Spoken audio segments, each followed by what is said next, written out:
Dicen que ayudar a la familia siempre es lo correcto. Yo también lo creí, hasta que abrir la puerta de nuestra casa empezó a destruirnos por dentro.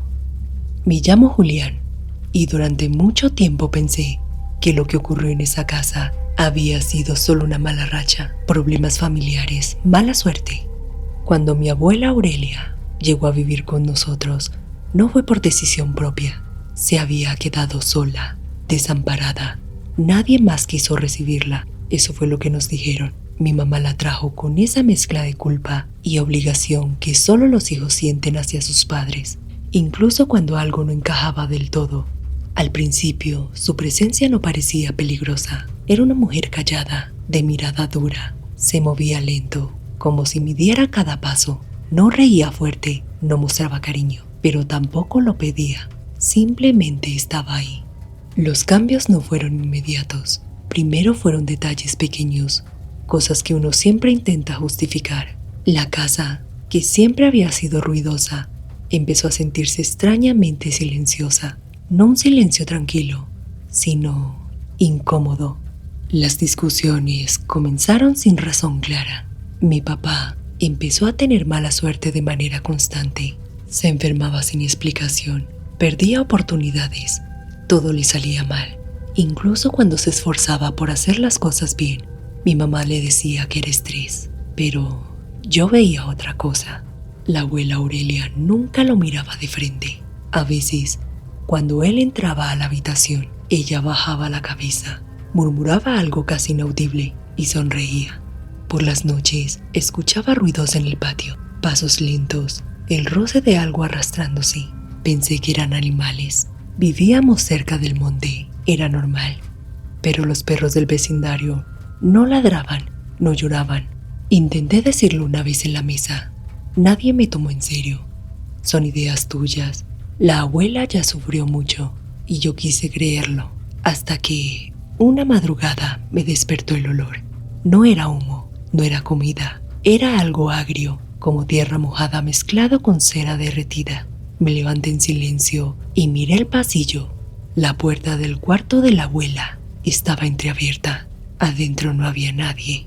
La casa estaba fría, pero no por el clima. Era un frío que se sentía dentro del pecho. Caminé despacio hasta la cocina. La puerta trasera estaba abierta, el cerrojo corrido con cuidado.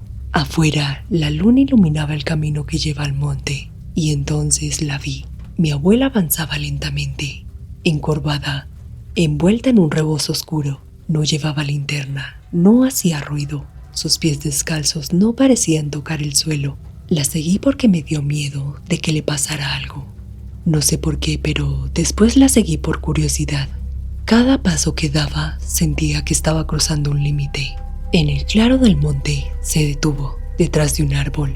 La observé arrodillarse. Sacó de entre su ropa pequeños objetos, mechones de cabello atados con hilos, velas, algo envuelto en tela. Murmuraba palabras que no entendí. No era un idioma que yo conociera, pero mi cuerpo reaccionó como si lo entendiera. Me ardían los oídos. El aire se volvió pesado. Entonces ocurrió. Mi abuela empezó a cambiar. No fue una transformación rápida. Fue algo lento, antinatural. Su espalda se arqueó más de lo normal. Sus brazos parecían alargarse. Su sombra ya no coincidía con su cuerpo. Era más grande, más animal. Me tapé la boca para no gritar. La cosa que estaba frente a mí seguía siendo ella, pero no del todo. Sus movimientos eran torpes, como si estuvieran recordando cómo usar ese cuerpo. Emitía un sonido bajo, vibrante, que me atravesaba los oídos. Ahí entendí que mi abuela no rezaba, invocaba. Cuando terminó el ritual, recogió todo con cuidado, miró alrededor. Por un segundo, sentí que me había visto. Contuve la respiración. Mi corazón latía demasiado rápido. Regresó a casa antes que yo. Cuando entré, la encontré dormida como siempre, con las manos cruzadas sobre el pecho. Parecía una anciana frágil, inofensiva. Desde ese momento todo empeoró. Los accidentes comenzaron a acumularse. Cada vez que la familia reunía dinero para algo importante, algo se dañaba. El auto, la nevera, el techo. Siempre había una emergencia. Siempre se iba el ahorro. Mi papá empezó a adelgazar, a perder el brillo en sus ojos. Soñaba con cosas que no quería contar. La casa se llenó de sensaciones extrañas, puertas que se abrían solas, objetos que cambiaban de lugar, susurros cuando no había nadie. La abuela caminaba por la casa de noche, sin encender las luces. Yo sabía la verdad, pero no sabía cómo decirla. No sabía si me creerían. Intenté enfrentarla una vez. Me miró fijo. Hay cosas que se hacen por necesidad, me dijo. Esa noche comprendí que la abuela no había llegado sola a nuestra casa. Había traído algo con ella y todavía no había terminado lo que empezó. Después de aquella noche en el monte, ya no volví a ver a mi abuela como una persona indefensa. Cada gesto suyo tenía peso, cada silencio escondía intención. Yo sabía que algo se movía alrededor de ella y que la casa empezaba a responder. Lo peor es que nadie más parecía notarlo del todo. Mi mamá estaba agotada, cansada de cuidar, de justificar, de sostener una paz que se caía a pedazos. Mi papá, en cambio, era el blanco principal. No porque hiciera algo malo, sino porque la abuela no soportaba verlo tranquilo, no soportaba verlo feliz con su familia, con su trabajo. Las desgracias se volvieron demasiado precisas para ser casualidad. Si mi papá tenía una entrevista importante, amanecía enfermo. Si surgía un proyecto que podía mejorar nuestra situación, aparecía una deuda inesperada.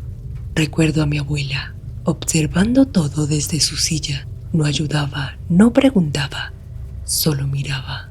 Una noche, mi hermano menor empezó a hablar solo en su cuarto. Decía que una abuelita distinta lo visitaba cuando apagaba la luz, una que caminaba raro, que olía a tierra húmeda. Mi mamá lo reprendió, dijo que no inventara cosas. Yo no dije nada, pero esa noche me quedé despierto escuchando y escuché pasos. No venían del cuarto de la abuela, venían del techo, como si algo caminara despacio, con cuidado, justo encima de nosotros. Los perros empezaron a llorar, las aves dejaron de posarse en el patio, las plantas comenzaron a secarse sin razón. Todo parecía reaccionar a algo que no se veía, pero se sentía. Intenté buscar respuestas, hablar con gente mayor del pueblo, preguntar, sin dar demasiados detalles. Algunos se quedaron callados apenas mencioné el apellido de mi abuela. Otros cambiaron de tema. Empecé a vigilarla. Algunas noches regresaba con los pies sucios, aunque juraba no haber salido. Murmuraba nombres mientras dormía, nombres que no eran de nuestra familia. Una madrugada escuché a mi papá gritar. Corrimos a su cuarto. Estaba sudando, pálido, diciendo que alguien se le había sentado en el pecho, que no podía moverse, que había visto una sombra con la forma de un animal, pero con ojos humanos. La abuela apareció en la puerta. Son sueños, dijo. Los hombres débiles sueñan mucho. Algo se quebró ahí. Mi mamá empezó a sospechar, no de lo que realmente pasaba, pero sí de que la presencia de su madre traía algo oscuro consigo. Intentó llevarla a la iglesia, a hablar con un sacerdote, buscar ayuda espiritual. La abuela se negó. No necesito que nadie rece por mí, respondió. Yo ya sé cómo protegerme. Esa frase nos heló la sangre. El punto de quiebre llegó una noche. La abuela salió de la casa sin hacer ruido como siempre. Esta vez no fue el único que lo notó. Mi primo, que se quedaba con nosotros esos días, la vio cruzar el patio y decidió seguirla, pensando que estaba desorientada. Yo lo seguí a él. En el monte, la vimos repetir el ritual, pero esta vez fue distinto, más intenso, más personal. Murmuraba con rabia, golpeaba la tierra con las manos. El aire vibraba y entonces ocurrió lo impensable. Mientras se inclinaba, su forma volvió a deformarse, no completamente, pero lo suficiente. Su silueta se volvió baja, irregular. Sus movimientos dejaron de ser humanos. La cosa que estaba frente a nosotros se quedó inmóvil. Giró lentamente la cabeza. No gritó, no corrió, solo nos miró. Yo jamás olvidaré esa mirada. No era de la abuela, era de algo antiguo, algo cargado de rencor, algo que sabía exactamente quiénes éramos. Mi primo corrió, yo me quedé paralizado. Ella volvió a su forma humana, poco a poco, como si se acomodara dentro de su piel.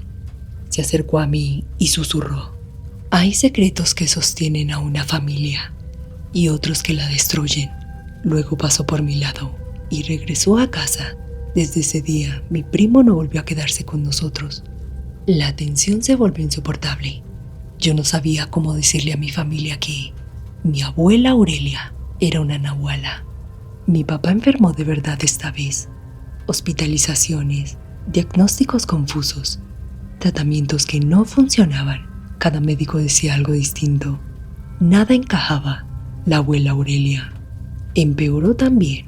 Su cuerpo empezó a fallarle, como si todo lo que había hecho empezara a cobrarle algo. Pero incluso débil, seguía siendo peligrosa.